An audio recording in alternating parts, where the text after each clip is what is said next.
Okay, Year 9, so we are ready to start our final paragraph of this narrative. And we're going to have a go at using personification. So to recap, personification is a technique that gives human characteristics to something not human, so an inanimate object, for example. And we're going to think about how we can use adjectives to create personification. And that might be a good technique to use in our final paragraph, where we're going to bring our soldiers to a place of safety and maybe again start to focus on the landscape and the weather around them, just like we did in the first paragraph. So some examples here of adding an adjective that describes a human feeling to something not human include this one. So we've got the unhappy door closed once again. You can see it here in quite simple terms that we're applying a feeling, a human feeling, being unhappy, to the door, okay? And we do that for particular effect. We could also use a feeling at the start, agitated, the brambles scratched at my skin. So just like we did with the verb choice, I have some words that could help you here, some useful adjectives that can be used to build personification. So let's have a little look at the examples. And I've focused on some negative words here because, as we know, this has been a particularly traumatic and really challenging experience for these fictional soldiers. So we're going to want to choose adjectives that create personification within that same kind of mood and atmosphere. Okay, so just looking along that list then, we'll do as we did before, just see if you can pick a few that you want to try out using. You might use all, you might use just one of them, but try and pick a few that we can play around with in our planning. So I'm going to choose the words hostile, sorrowful,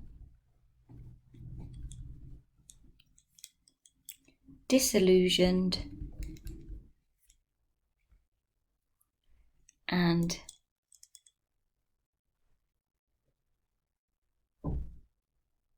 frustrated. Okay, and that's given me a little bank of words there that I could use to begin crafting some personification. So I'd like you to do the same, please. Choose up to 5 words that you might wish to use and think carefully about how they might fit with your narrative so far. Pause the video and do that now.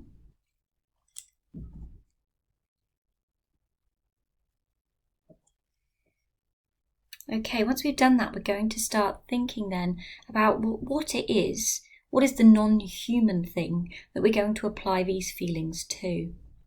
So is it the hostile weather or landscape?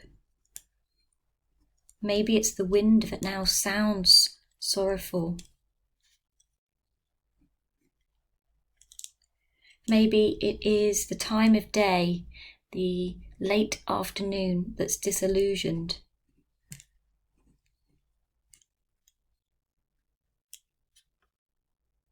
Okay, so just again do a little bit of thinking here. What non-human things are we going to describe using these feelings? And remember, this is just planning at this stage, so it doesn't matter if you decide to use them in this way or not, but do make sure you've noted a few ideas down.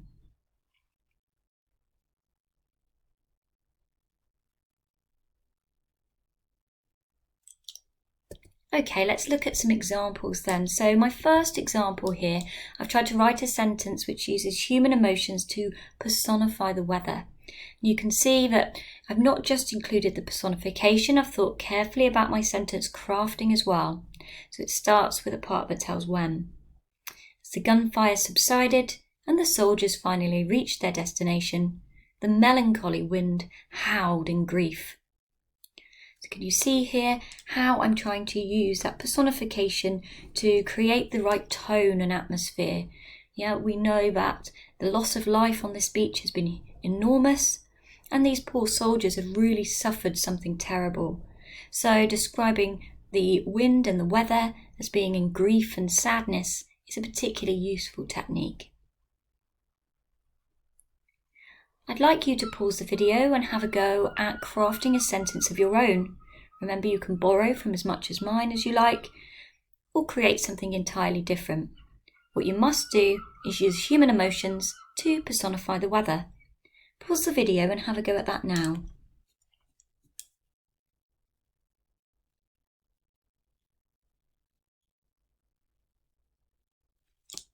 Okay, well done. So we're going to build another sentence into that, and this time we're going to try and personify the actual landscape, the beach perhaps itself. Maybe sights, things you can see on that landscape. And you can again see my example. I've said exhausted and numb. The two men looked back upon the hateful landscape they'd journeyed across against the odds. You can see where I put in red here the feelings that I've associated with that non-human feature to create personification.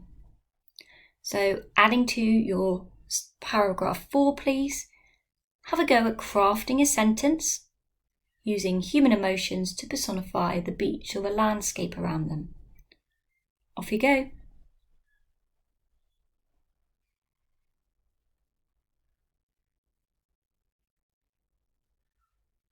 Okay, so at this stage you might wish to add more details to your paragraph 4. Remember, we've returned to the soldiers, we've taken them to a place where they've now survived this beach, and it's up to you whether you want to include some dialogue between them perhaps, some reflection on what's happened to them or what they might be hoping will happen to them next. That bit is really down to you. So I would say spend another 5 minutes looking over paragraph 4, and you might wish to go back to that grid we used in lesson 1. Is there anything else here that might be particularly useful? Can I use some of the vocab, lines from poems, other sentence structures that we've practiced? So pause the video and complete your paragraph 4.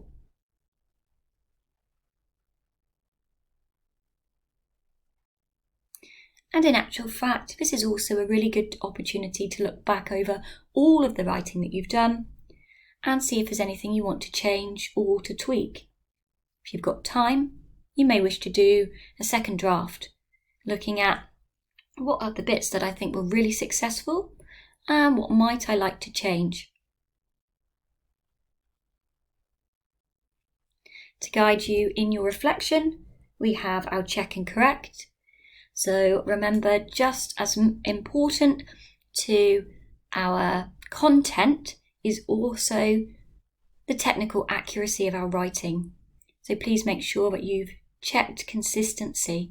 I had advised in lesson 1 we stuck to the third person, so we didn't slip into using first person pronouns such as I or we. We want the whole thing to be well crafted using full sentences, not fragments. Capital letters at the start of sentences and for names, proper nouns, is crucial. And a focus on commas is also important here. Many of the sentence structures I've shared with you over the last 2 lessons have featured commas, but there are some rules that you can use to check too. Make sure there's always a comma after a sentence that begins with a part that tells when or where, a comma before the conjunction but, and commas to separate all items in the list except for the final one, which you add using and. And your final check today, please, is the tense of your writing. Is it consistent? Are we using the simple past throughout? So they will include verbs such as walked and shouted, as well as those irregular past tense verbs such as ran or swam. Okay, well done. So Great work, spending some time really thinking carefully about how you might craft a narrative and an imagined experience. Please make sure that any work you've completed today is uploaded to show my homework, or a photograph of it is taken perhaps and then sent over by email to your teacher. Thanks guys, have a great day.